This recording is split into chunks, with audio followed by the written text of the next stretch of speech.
ฮอร์มูสสุดจะ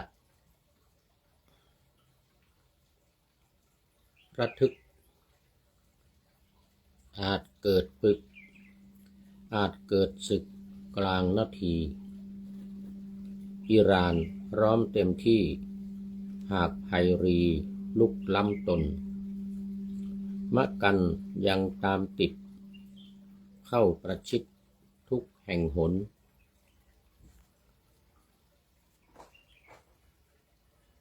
เครื่องบิน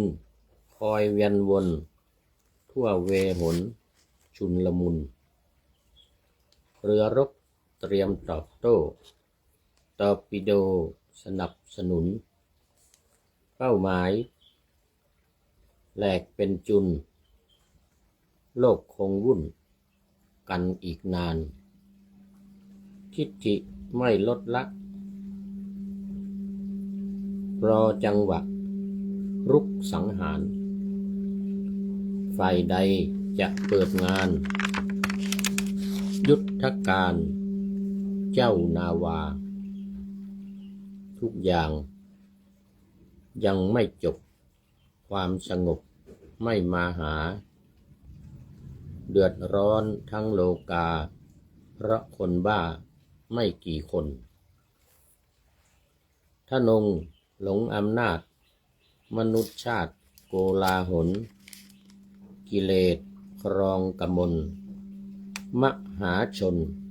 ต่างประนามขอถวายความนอบน้อมแด่พระรัตนตรัยมีพระพุทธเจ้าเป็นต้นขอถวายความเคารพพระมหาเถระพระเถรานุเถระเจ้าคณะพระสังฆาธิการทั่วโลกมีพระเดชพระคุณพระธรรมเสนาบดีเจ้าคณะภาค7วัดพระธาตุดอยสุเทพเป็นต้นและขออำนวยพรท่านผู้ฟังท่านผู้ชมสาธุชนพุทธบริษัททั้งหลายวันนี้รายการธรรมทัศน์ของวัดพระธาตุดอยสุเทพออกอากาศทางสถานีวิทยุวปท2จังหวัดเชียงใหม่มีร้อยเอกจำนงปัญญาวัฒโนเป็นหัวหน้าสถานีและอาตมาภาพพระครูปริยัติยานุศาสตร์เป็นผู้บรรยายเป็นประจำทุกวันเวลา7:30 นาทีถึง8 นาฬิกาวันนี้ก็บันทึกเสียงล่วงหน้ามา1 วันจากวัดพระธาตุดอยสุเทพราชวรวิหารอันดับแรกนี้ก็ขออนุโมทนาประชาสัมพันธ์กับเจ้าภาพที่มาถวายภัตตาหารเพลและน้ำปานะแด่พระภิกษุปาติโมกข์ในโครงการอบรมฝึกหัดพระภิกษุปาติโมกข์และสัมมนาพระธรรมวินัยของคณะสงฆ์ภาค7รุ่นที่1/2569เริ่มมาตั้งแต่วันที่24 กุมภาพันธ์และดำเนินไปถึงวันที่24 เมษายนที่จะถึงนี้ซึ่งก็เหลือเวลาอีก8 วันดังนั้นก็ขอประชาสัมพันธ์อนุโมทนาต่อท่านเจ้าภาพในวันที่16 เมษายน 2569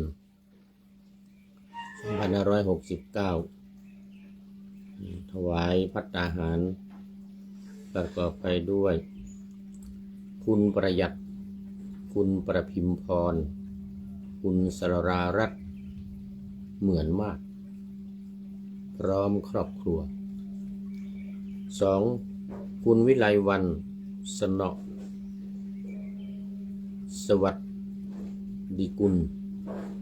พร้อมครอบครัวต่อไปน้ำปานะ 1คุณวิไลลักษณ์คำเมือง2คุณสิริกัญญา ก้านแก้วทั้งสองท่านก็เป็นเจ้าภาพน้ำปานะก็ขอเจริญพรขอบคุณและอนุโมทนากับเจ้าภาพทั้ง3 ท่านดังกล่าวมาแล้วขอให้บุญกุศลเป็นผลเกื้อหนุนค้ำจุนให้มีความสุขมีความเจริญรุ่งเรืองในหน้าที่การงานในชีวิตประจำวันมุ่งมั่นปรารถนาสิ่งใดอันเป็นไปโดยชอบประกอบด้วยธรรมขอให้พลันสำเร็จในที่ทุกสถานในการทุกเมื่อแล้วก็ประชาสัมพันธ์ต่อสำหรับท่านที่จะเข้าร่วมเป็นเจ้าภาพภัตตาหารและน้ำปานะหรือทั่วไปก็ขอเชิญติดต่อมาที่อาจารย์ท่านพระมหาสกลวิโรจนกิตติปริยนธรรม9 ประโยคเลขานุการเจ้าคณะภาค 7และประธานโครงการอบรมในครั้งนี้เป็นหัวหน้าวิทยากรด้วยหมายเลขโทรศัพท์0918599053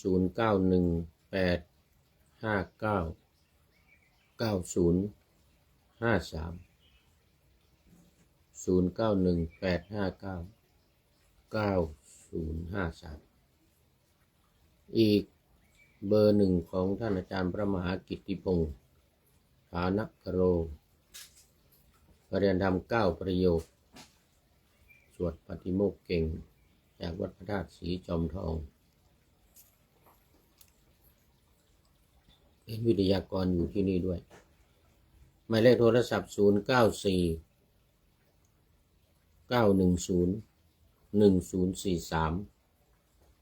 0949101043เชิญติดต่อโดยตรงมาที่ท่านอาจารย์ทั้ง2 รูปและเชิญมาร่วมประเคนฟังเจริญพุทธมนต์สวดพุทธมนต์ธรรมนิยามสูตรตามวันและเวลาที่ได้แจ้งไว้คือประมาณ10:30 น.ทุกวันแต่ถ้าหากว่าไม่สามารถเดินทางมาได้ด้วยตนเองอยู่ไกลต่างอำเภอต่างจังหวัดต่างประเทศหรือต่างทวีปก็ขอเชิญติดต่อโอนเงินเข้ามาในธนาคารกสิกรไทยในนามวัดพระธาตุดอยสุเทพหมายเลขบัญชี211280668 211280668ตามอัธยาศัยแล้วตอนนี้ก็เข้ามาสู่เนื้อหาของธรรมะในรายการกันเลยวันนี้ก็ขึ้นเรื่องใหม่เป็นเรื่องอะไรต้องเปิดดูก่อน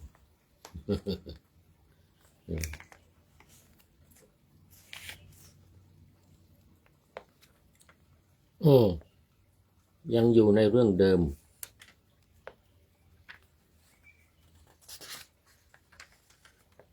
ยังอยู่ในเรื่องเดิมแต่ว่ามีเรื่องเล่าต่อ มีเรื่องเล่าต่อเมื่อวานนี้ก็เจ้าตอนที่พระองค์ทรงแสดงพระธรรมเทศนาที่ว่าผู้มักพูดคำไม่จริงย่อมเข้าถึงนรกหรือแม้ผู้ใดทำแล้วกล่าวว่าข้าพเจ้ามิได้ทำคนแม้ทั้งสองนั้นเมื่อเป็นมนุษย์มีกรรมเลวทรามและไปในโลกอื่นย่อมเป็นผู้เสมอกันในนรกเสมอกันในนรก เพราะว่าทำบาปทำกรรมเหมือนกันจบพระธรรมเทศนาชนเป็นอันมากก็บรรลุอริยผลทั้งหลายมีโสดาปัตติผลเป็นต้น ดังนี้แหละแล้วต่อไปนี้เราก็จะมาต่อวันนี้ จะได้มาต่อในตอนที่เอาว่าไปนิดหนึ่งเมื่อวานพระราชาทรงราชบุรุษไปด้วยรับสั่งว่าพวกเธอจงรู้ความที่คนอื่นฆ่านางสุนทรีเพราะว่าพระราชาเองไม่ได้ปักใจหรือไม่เชื่อว่าพระพุทธเจ้าเนี่ยจะให้ใครจะฆ่าเองหรือให้คนฆ่านางสุนทรีครั้งนั้นนักเลงเหล่านั้นดื่มสุราอยู่ด้วยกหาปณะเหล่านั้นได้กหาปณะจากการรับจ้างซื้อดื่มสุรากันทำการทะเลาะกันและกันคนหนึ่งกล่าวกับคนหนึ่งว่าแกฆ่านางสุนทรีด้วยประการเพียงทีเดียวประหารเพียงทีเดียวแล้วหมกไว้ในระหว่างกองหยากเยื่อแห่งระเบียบดอกไม้ก็ดื่มสุรากันด้วยกหาปณะที่ได้มาจากการประหารนั้นเรื่องนั้นยกเลิกเสียเถิดนั้นทะเลาะกัน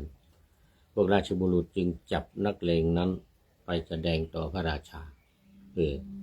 ลำดับนั้นพระราชาตรัสถามนักเลงเหล่านั้นว่าพวกเธอฆ่านางสุนทรีจริงหรือข้าแต่สมุติเทพพระเจ้าค่ะจริงพระเจ้าค่ะพระราชาตรัสถามอีกว่าใครให้พวกเธอฆ่าแล้วพวกนักเลงกล่าวว่าพวกอัญญะเดรถีพระเจ้าค่ะอัญญะเดรถีก็คือพวกนักบวชนอกศาสนาของเรานะดังที่ได้กล่าวแล้วเมื่อวานพระราชารับสั่งให้เรียกพวกเดรถีมาแล้วทรงบังคับว่าพวกเธอจงเที่ยวไปกล่าวทั่วพระนครว่านางสุนทรีนี้ถูกพวกข้าพเจ้าผู้ใคร่ยกโทษแก่พระสมณโคดมขึ้นฆ่าแล้วโทษของพระสาวกสมณโคดมโทษของพระสาวกของพระสมณโคดมไม่มีเป็นโทษของข้าพเจ้าฝ่ายเดียวพวกเดรัจฉีก็ได้ทำอย่างนั้นประกาศใหม่อีกครั้งหนึ่งแต่ก่อนหน้านั้นประกาศว่าพระพุทธเจ้าฆ่านางสุนทรีแต่ตอนนี้ประกาศว่าโทษของพระพุทธเจ้าไม่มีแต่เป็นโทษของพวกข้าพเจ้าเองนี่ก็เป็นประกาศอีกพวกเดรัจฉีทำอย่างนั้นแล้วมหาชนผู้เขาเชื่อแล้วในคราวนั้นพวกเดรัจฉีก็ดีพวกนักเลงก็ดีถึงอาจยาก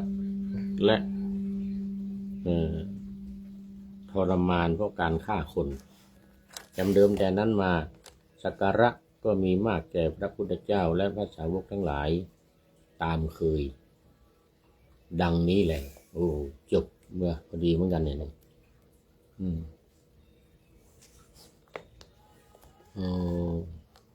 แต่ว่าเวลายังไม่หมดเพราะว่าเป็นเรื่องต่อจากเมื่อวานเรื่องนี้ก็แสดงให้เห็นว่าคนที่กล่าวโทษคนอื่นทำเรื่องที่ไม่จริงให้มันเป็นจริงขึ้นมาแต่ในภายหลังก็ย่อมปรากฏความจริงขึ้นมาจนได้อันนี้เพราะความที่นักเลงทั้งหลายพวกโจรทั้งหลายเนี่ยไปทะเลาะกันเมาเหล้าได้เงินจากการฆ่านั้นแล้วก็ไปนั่งกินเหล้ากันก็ทะเลาะกันก็ถูกจับได้มันก็ทำให้คนที่สั่งให้ทำได้รับโทษไปด้วยได้รับอาญาเพราะการฆ่าคนจำเดิมแต่นั้นมาก็หมดอีกแห้งอีกจ่อยอีกเดรัจฉีทั้งหลายก็จ่อยอีกพระพุทธเจ้าก็และสาวกก็ได้รับสักการะคืนมาเหมือนเดิมหลังจากที่ห่างหายไประยะหนึ่งคือระยะที่เขาประกาศความผิดว่าฆ่านางสุนทรี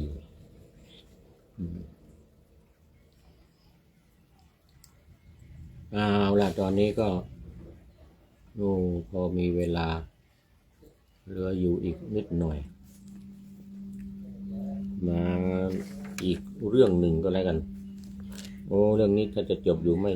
ไม่ยาวชนเป็นอันมากมีคอพันด้วยผ้ากาสาวะเป็นผู้มีธรรมลามกไม่สำรวมชนผู้ลามกเหล่านั้นย่อมเข้าถึงนรกเพราะกรรมลามกทั้งหลายนี่เป็นพระธรรมเทศนาที่พระองค์สมัยประทับอยู่ที่พระเชตวันก็ปรารภสัตว์ทั้งหลายผู้อานุภาพแห่งผลทุจริตเบียดเบียนตรัสพระธรรมเทศนานี้ก็มีเรื่องเล่าประกอบก็คือเรื่องของสัตว์ผู้ถูกทุกข์เบียดเบียนความพิสดารว่าท่านพระมหาโมคคัลลานะลงจากภูเขาคิชกูฏพร้อมกับพระลักขณะเห็นอัตภาพของเราในระยิกษัตริย์มีเปรตผู้มีแต่ร่างกระดูกเป็นต้นจึงทำการยิ้มแย้มถูกพระลักขณะเถระถามถึงเหตุที่ยิ้มแย้มนั้นก็กล่าวว่าผู้มีอายุการนี้ไม่ใช่การแห่งปัญหาท่านพึงถามผมในสำนักของพระผู้มีพระภาคพระเถระถามในสำนักของพระตถาคต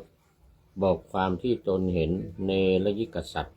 มีเปรตผู้มีแต่ร่างกระดูกเป็นต้นก็จึงบอกสหธรรมิก5เหล่าผู้เร่าร้อนอยู่กับสมณบริขารมีบาทจีวรและประคตเป็นต้นโดยนัยยะว่าผู้มีอายุผมลงจากเขาคิชกูฏได้เห็นภิกษุในพุทธศาสนานี้ไปสู่อากาศแม้กายของภิกษุนั้นก็เร่าร้อน นี่ก็เป็นคำตอบของท่านพระมหาโมคคัลลานะพูดในสำนักของพระผู้มีพระภาคเจ้าพระศาสดาก็ตรัสบอกความที่สัตว์เหล่านั้นบวชในศาสนาพระกัสสปะทศพลไม่สามารถทำให้สมควรแก่บรรพชาเป็นผู้ลามกเมื่อจะทรงแสดงผลแห่งทุจริตกรรมของภิกษุลามกทั้งหลายซึ่งนั่งอยู่แล้วณที่นั้นในขณะนั้นจึงตรัสพระคาถานี้นะคือคาถาที่ว่าเมื่อกี้นี้ชนเป็นอันมากมีคอพันด้วยผ้ากาสาวะก็คือห่มผ้าเหลืองนะกาสาวะคือผ้าย้อมน้ำฝาดก็หมายถึงพระภิกษุในศาสนาของพระพุทธเจ้าพระนามว่ากัสสปะ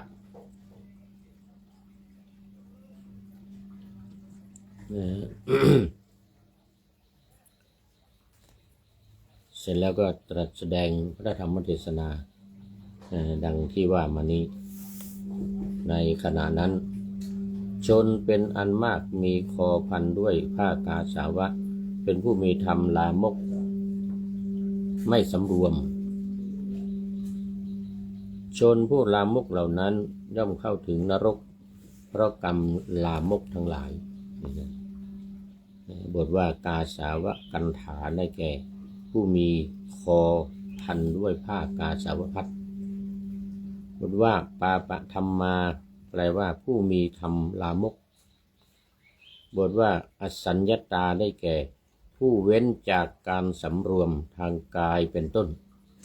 ทางกายทางวาจาทางใจคือกายก็มีกายทุจริตมีวาจาทุจริตแล้วก็มีมโนทุจริต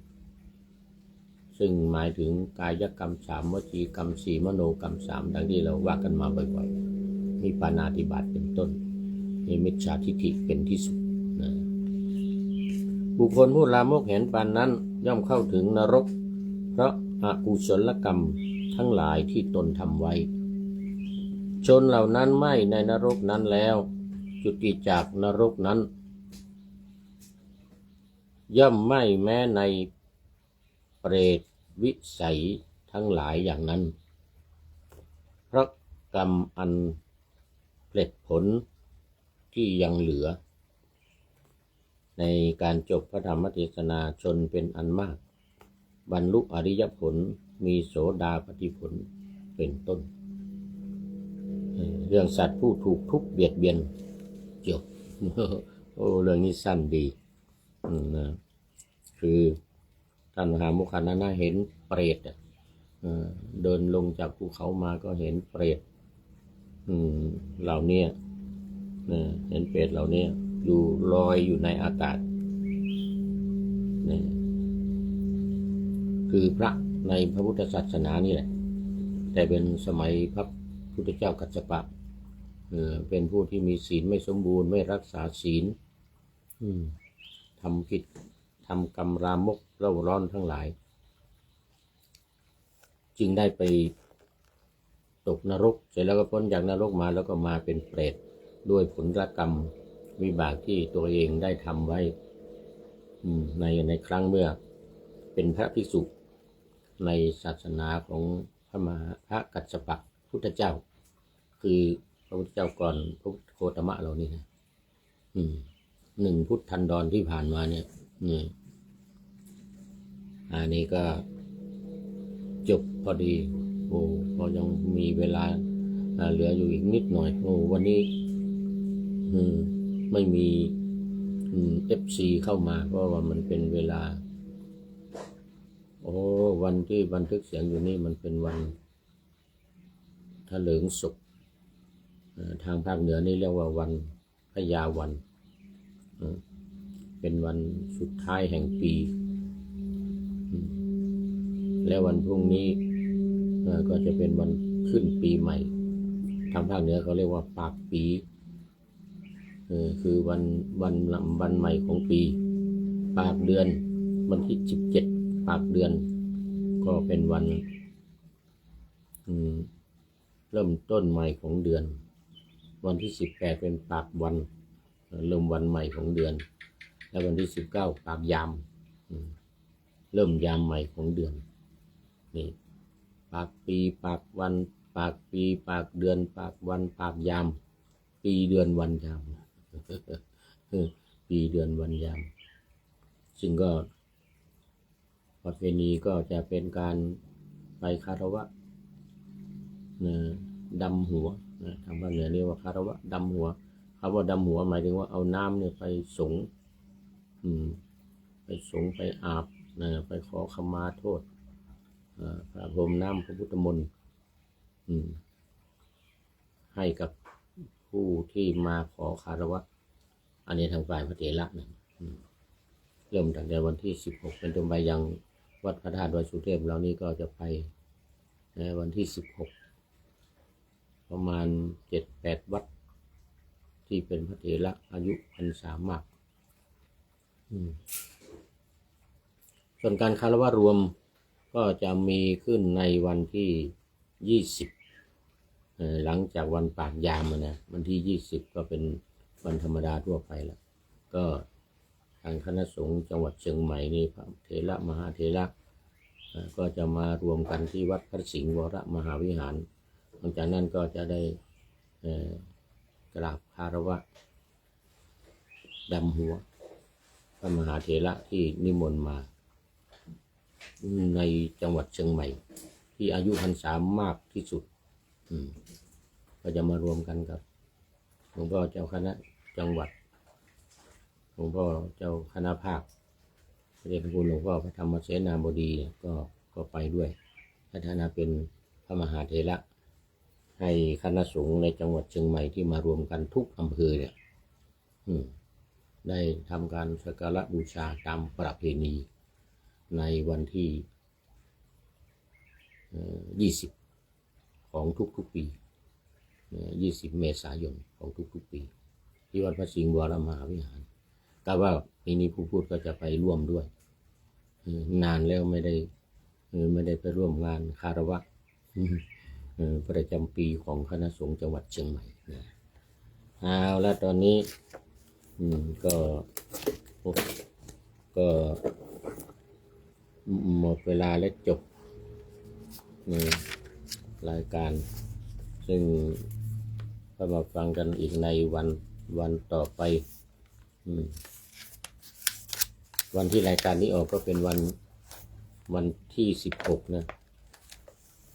วันปากปี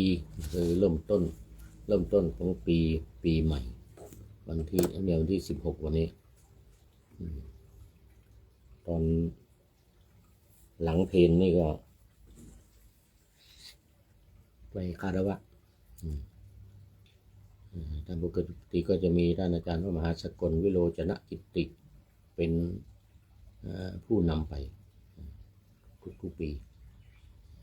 อย่างปีนี้ก็จะได้ไปร่วมกันผู้พูดนี้ก็จะไปด้วยเอาละตอนนี้ก็มา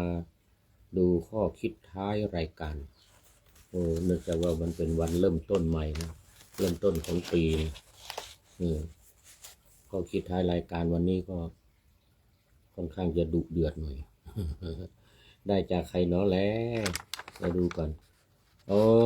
คุณไพโรจน์ปิยวงศ์วานิชมีผลงานคุณไพโรจน์ปิยวงศ์วานิชได้เขียนเกี่ยวกับสงครามระหว่างสหรัฐอิสราเอลร่วมกันมาทำสงครามกับอิหร่านแล้วก็ไปนัดกันเจรจาตกลงหยุดสงครามกันที่กรุงอิสลามาบัดประเทศปากีสถานแต่ล้มเหลวหลังจากล้มเหลวก็สหรัฐก็ประกาศสั่งปิดฮอร์มุซเองปิด2 ชั้นคือชั้นในอิหร่านปิดอยู่ชั้นในสหรัฐก็ส่งเรือรบมาข้างนอกเขตของอิหร่านนอกเขตของฮอร์มุซนะมาปิดข้างนอกไม่ให้เรือข้างนอกเข้าไปเรือข้างในที่จะออกมาก็ไม่ให้ออกไปโดยเฉพาะที่เกี่ยวข้องกับอิหร่าน บทประพันธ์ที่คุณไพโรจน์ปิยวงศ์วานิชเขียนก็มีดังนี้ฮอร์มุซสุดระทึกอาจเกิดศึกกลางนาทีอิหร่านพร้อมเต็มที่หากไพรีลุกล้ำตนมะกันยังตามติดเข้าประชิดทุกแห่งหนเตรียมเครื่องบินคอยเวียนวนทั่วเวหนชุนลมุนเรือรบเตรียมตอบโต้ตอร์ปิโดสนับสนุนเป้าหมายแหลกเป็นจุนโลกคงวุ่นกันอีกนานทิฐิไม่ลดละรอจังหวะรุกสังหารฝ่ายใดจะเปิดงานยุทธการเจ้านาวาทุกอย่างยังไม่จบความสงบไม่มาหาเดือดร้อนทั้งโลกาเพราะคนบ้าไม่ขี้คนทนงหลงอำนาจมนุษยชาติโกลาหลกิเลสครองกมลมหาชนต่างประนามขอบคุณคุณไพโรจน์ปิยวงศ์วานิชไว้ณที่นี้เป็นอย่างยิ่งที่ให้ข้อคิดเกี่ยวกับท้ายรายการในวันนี้เกี่ยวกับสงครามเขาเรียกสงครามอสมมาตรนะระหว่างอิรักสหรัฐและอิสราเอลซึ่งเป็นประเทศใหญ่อิสราเอลก็มีชื่อเสียงมีกำลังทางด้านทหารอาวุธยุทโธปกรณ์ต่างๆแต่อิหร่านเล็กนิดเดียวเหมือนกับช้างกับมดชนกันนี่ก็เป็นเรื่องราวที่กำลังดำเนินไปอยู่ในปัจจุบันโมทนาขอบคุณคุณไพโรจน์ปิยวงศ์วานิชไว้หน้าที่นี้เป็นอย่างยิ่งตอนนี้ยังมีซีเข้ามาท้ายรายการคุณโยมทิพวรรณสินธุวงศ์หมดเวลาพอดีโยมหมดเวลาพอดีโมทนาเป็นอย่างยิ่ง ขอนำรายการธรรมะทัดไปก่อน แล้วจะย้อนมาใหม่ในวันหลัง เพื่อให้ท่านทั้งหลายได้รับฟังพระธรรมเทศนาเหมือนดังเดิมโอ้คุณโยมทิพวรรณบอกว่าน้อมสาธุสาธุเถลิงสุขปีใหม่เมือง15 เมษายนโอ้สาธุสาธุครับเจริญพรเจริญพรวันนี้คือวันที่บันทึกเสียงอยู่นี่เป็นวันที่15 เมษายนนะรายการออกอากาศวันพรุ่งนี้ท่านผู้ฟังก็อย่างงงก็แล้วกัน โมทนากับโยมทิพวรรณสินทุวงศ์เป็นอย่างยิ่งนะเป็นธรรมะจากพระไตรปิฎก3ธรรมบทอันงดงามบรรยายเสริมอธิบายใจความเหมาะมาต่อเติมยกนิทานดั้งเดิมเสริมบทธรรมขอทุกท่านสุขกายสบายใจปรารถนาสิ่งใดอันเลิศล้ำจงเพิ่มพูนตามบุญงามและตามกรรมที่ได้บำเพ็ญไว้ทุกประการขอเจริญพร